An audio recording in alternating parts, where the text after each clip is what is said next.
Welcome back, my fellow vault dwellers. So you like stealth, but the standard sniper just feels a bit slow and boring? Well, I may just have the solution that you're looking for. Meet the full auto Commando. This build is fast, agile, packs a huge punch, and is so quiet your enemies won't see you coming till it's already way too late. No time for a big intro today.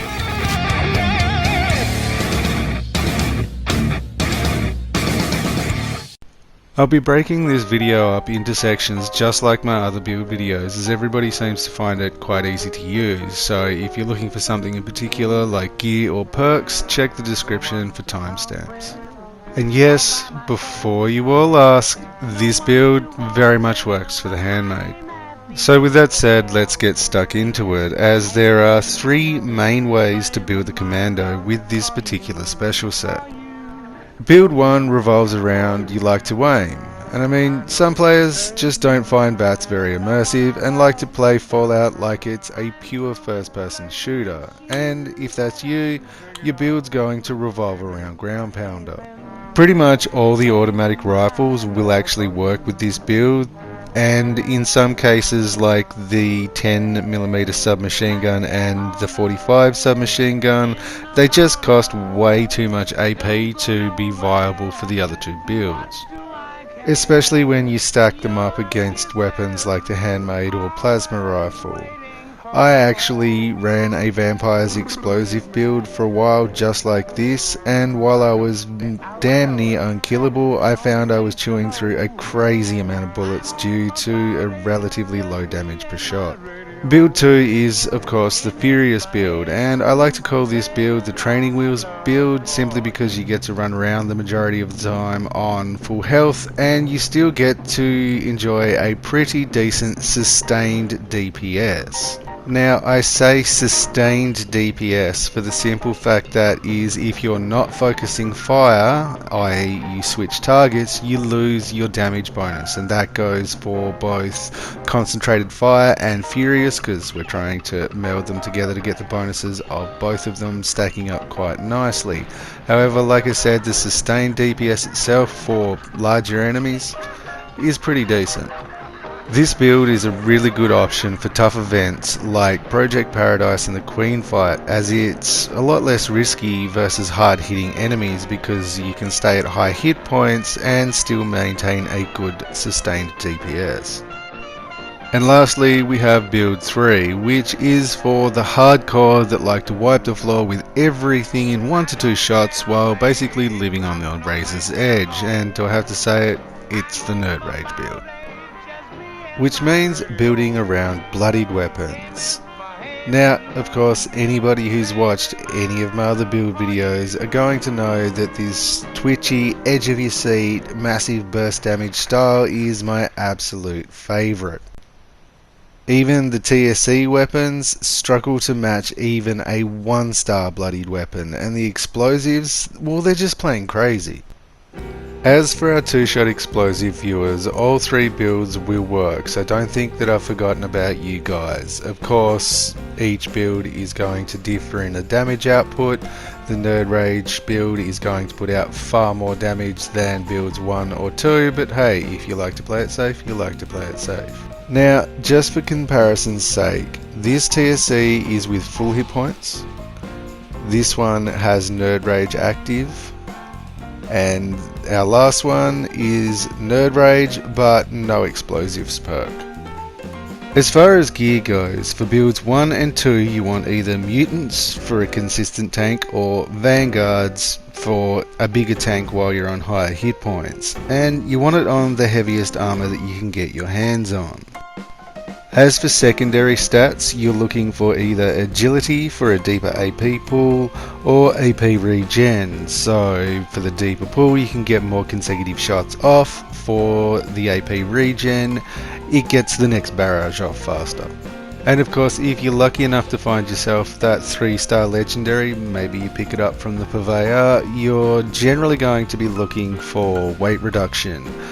Sentinels, well, we don't sit still enough for that to work, unlike the standard sniper, and we definitely don't sprint through our enemies, so Cavaliers, not so good either. So generally the best option is, as we have weight issues, to get yourself some form of weight reduction. The food and chems one, probably the best one in my opinion. As for the bloodied build, you're going to want unyielding, at least 4 pieces of. Not only does it increase your accuracy and AP pulls through perception and agility increases, but thanks to evasive, and if you can be really super strict on your carry weight, the barbarian perks will improve your tank with the increase in your strength, pushing it up as far as 12. I highly recommend that all builds take at least 1 piece of chameleon armor, because the stealth field itself, just the damage avoidance that you can get from that in both PvP and PvE is amazing on its own, but the bonus stealth that you get from the actual armor itself is quite large.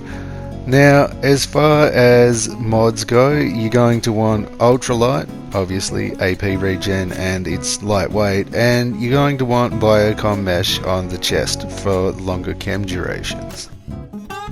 As far as power armor goes, this build is so hard on fusion cores, I really don't recommend using power armor unless you absolutely have to. Even if you take the power user perk to double their life expectancy, you're still going to need a direct connection with a really long extension cord to Thunder Mountain. It's the same reason that I just don't recommend VATs for heavy weapons either, as you draw on the power core with every single shot you fire, and we go through a huge amount of bullets. That said, it's really not unusual to go through 7 to 10 power cores for a single queen fight if it manages to drag on for too long. That said, unfortunately, you're still going to need something for nuke clouds, unless of course you really like that rad suit. As far as general nuke farming goes, say a White Springs one, because let's face it, it's the most common. The excavator power armor is going to pretty much cover most of your needs. I mean, you've got a ranged weapon, the ghouls don't. It's pretty easy to work out what you need to do in that situation to not die. So with a set of calibrated shocks in it, you'll have a nice carry weight, you'll have the rad resist you need, and you won't die if a rad roach happens to sneeze in the toolshed. As for the queen fight, if whoever happens to have nuked has placed the nuke in a bad position and you actually end up in the cloud, you may wish to upgrade to a set of XO1. As far as mods go, you're looking at the VATS Matrix overlay for the helmet, because it's just the best option when you've got to stack it up against +2 perception or 10% to hit. We're going with 10% to hit.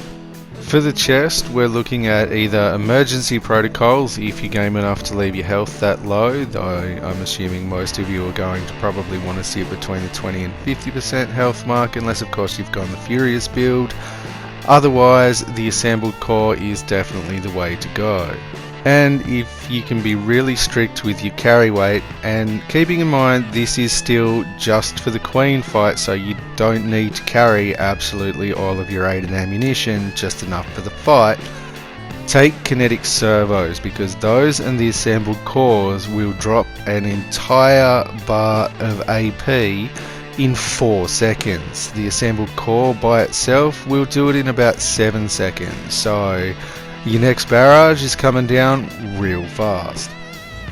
So with gear out of the way, what mutations do we actually need to maximize the potential of this build? Well, let's take a look.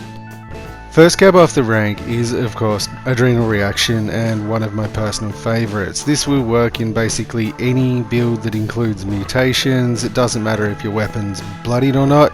Yes, it does stack with bloodied, but whenever you're below 50% hit points, it's giving you a damage buff, so it's definitely worth considering for the whole 12 hit points that it's going to cost you.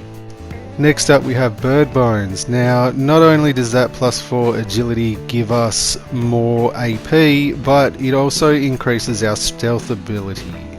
Plus, reduced fall speed's quite nice for not planting your face on the pavement. Next up is Eagle Eyes, again another one that's pretty obvious. +4 perception lets us hit things from even further away with that first bullet, which can save a second bullet in some cases, and plus crit damage is always nice, especially as we've got a reasonable amount of luck in this build, so we can reel crits off pretty easily. Marsupial really helps this build. +20 carry weight is absolutely invaluable, and the jump height, it's just straight fun. Then we have Scaly Skin, and while losing 12 AP is kind of counterintuitive for a VATS build, the +50 damage and energy resist are really invaluable. If you've just got baseline no perks, you're probably going to be pretty soft to start with, around 150 resist, pushed up of course if you end up with all Brotherhood of Steel set, but that takes time. In the meantime, we take Scaly Skin. And Speed Demon, because we like getting places really fast, and having extra reload speed keeps us in the combat a lot more. So hopping from combat to combat keeps us way more manic in our playstyle. So guns, gear and mutations out of the way, it's time to look under the hood and see what perks actually make this build tick. Depending on which build you take is to what your one strength point is going to be in. If you go bloodied, you're going to want to take Barbarian, because with the unyielding set you can actually push it up to about 16 strength, which with Barbarian will give you a bit of extra damage resist, which you really need when you're using the bloodied build. Or, of course, if you're running around on full health, you're not really going to get any benefit out of it, so go ahead and throw Bandolier on to help with that carry weight. Next up, of course, slotting in 9 points of our 15 in Perception, we're going to take 3 points in our core damage skills, 3 in Commando, 3 in Expert Commando, and 3 in Master Commando. And yes, I have heard all the arguments for, oh, but the extra 2 points only add 10% extra damage instead of the first point adding 10. But if you start attempting to hybridize your characters like that, outside of things like Adrenaline or Gun Fu, you are really hurting your damage potential, and it does tend to show late game when you'll struggle to do damage, or you'll be throwing so many bullets down range you'll be spending 98% of your time farming lead. Next up we have Tank Killer, because reducing our target's armor by 36% is amazing, especially when you then combine it with a clip mod that removes another 40%. It basically turns even the most heavily armored target into, well, wet tissue paper. Not to mention, the gravy of this particular perk is actually the 9% stagger, because it'll deal with those pesky Sentinels builds, as when they stagger they lose that entire defensive buff, and anything big that you've got to put a lot of shots into that's trying to close distance, that stagger may well save your life. This next perk is a perk that works with both the Bloodied and the Furious builds, and they pretty much revolve around it. This perk basically allows us to target individual weak points on our targets, so it gets some pretty spectacular results.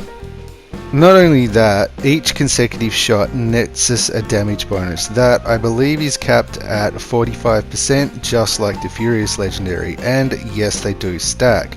So no matter if you choose the Bloodied or the Furious build, this skill massively improves your burst and sustained damage potentials. Of course, if you're not into the whole VAT scene and all of that beautiful bonus damage, you can always take Ground Pounder, which, as I said before, is really good for some of the weapons that just aren't suitable for VATs, like the 10mm or the 45 submachine guns. That said, they are really good for the Ground Pounder perk build, because you can throw a lot of lead down range with nice big clips and stay in the fight for longer, simply because you can get reloaded even faster and be throwing lead much sooner. That said, and I did mention it before, but I'm going to say it again because it's a pretty important point, and that is, if you don't want to be spending your entire time farming lead, Ground Pounder's probably not a good choice. And of course, for our massive 1 point in endurance, we're going to take, for the bloodied build, radical. For the furious or ground pounder builds, we'll take rejuvenated.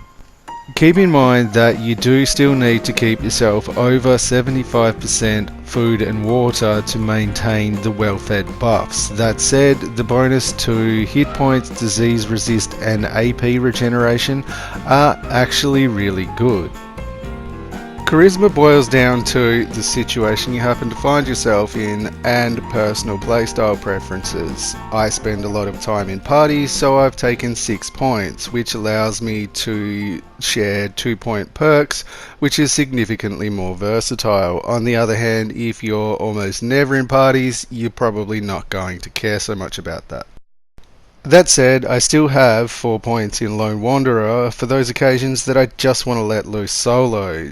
Not only that, I would definitely recommend that you take at least 4 points in Charisma just for that perk alone.